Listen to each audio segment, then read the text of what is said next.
Do you ever find yourselves at the moment wondering if God is in control? We're currently faced with a world pandemic. We're witnessing mass demonstrations taking place all around the world, and your personal circumstances you might be finding really, really challenging.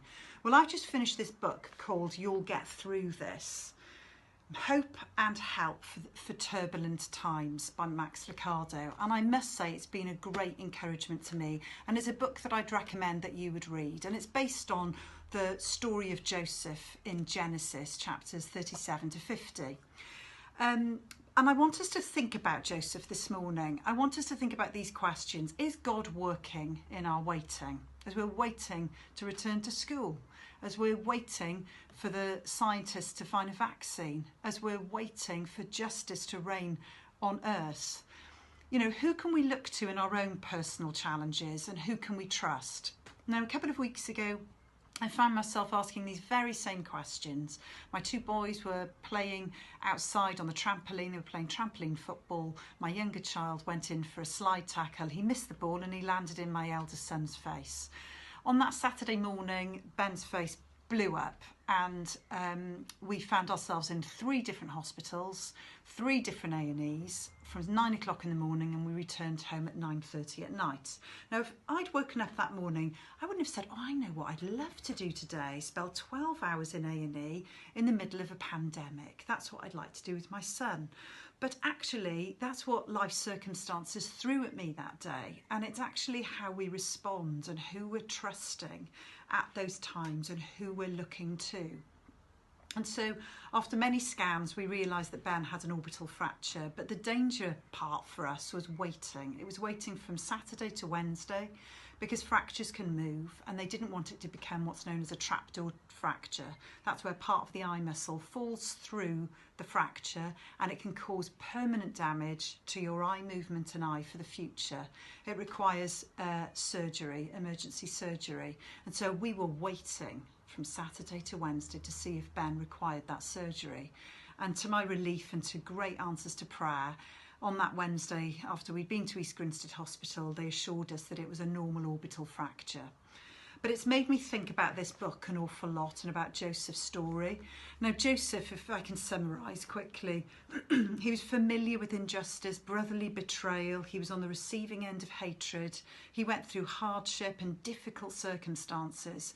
And we pick up this story when he's 17 years old. He's one of 12 sons of Jacob. He's favouritised by his father, which makes him exceptionally unpopular with his brothers. But not only that, he's a bit of a telltale on his brothers as well. So he takes advantage of his father's favouritism.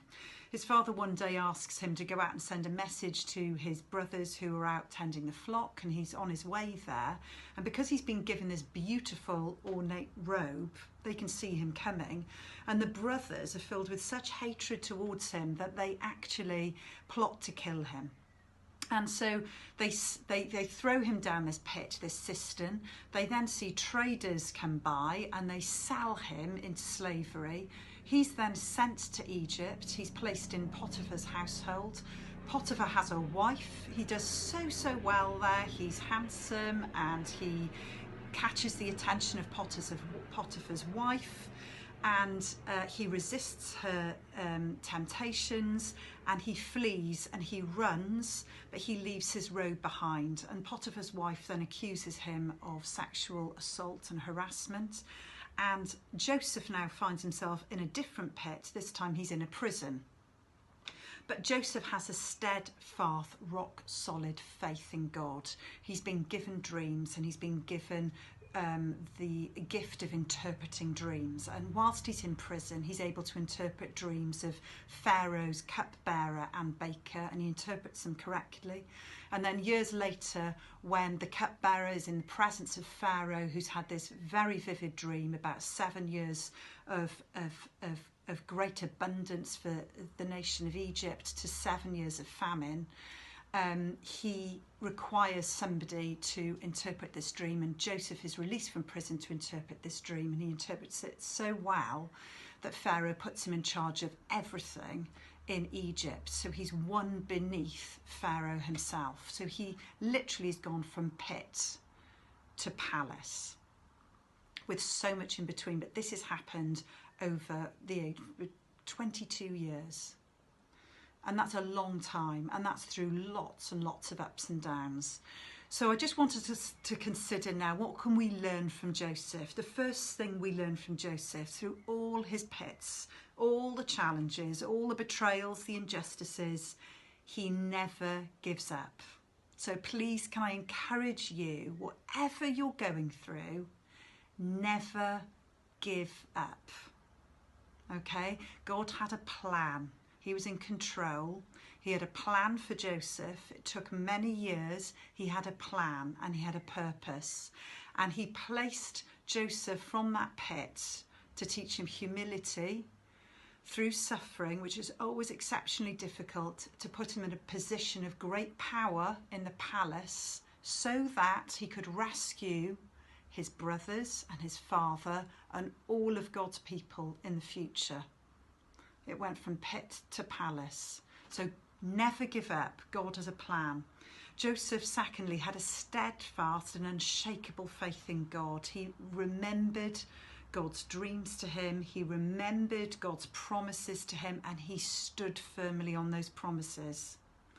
And so we can, whatever we're facing, remember Joseph's story and think, actually, if God can turn that pit to a palace, he can turn my challenging circumstances for good.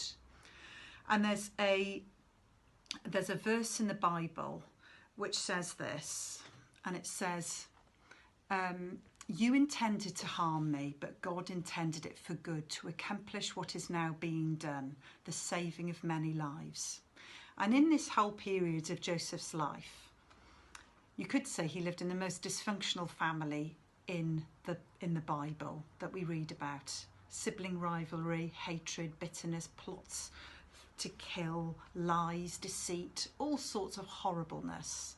And yet in those years, God was working in the hearts not only of Joseph, but in the brothers and in the father.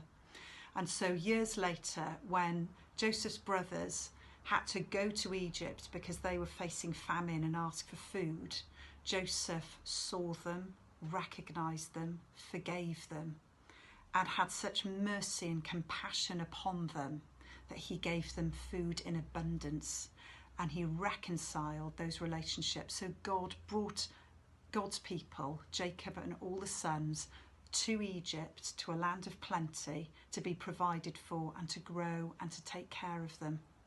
So I want to encourage you all today, whatever you're going through, whether that's trips to the hospital, whether it's challenges with your work online, whether it's worrying about the future, we can learn today from Joseph's story that we can trust in a God that's in perfect control, can reach down into our pits and rescue us.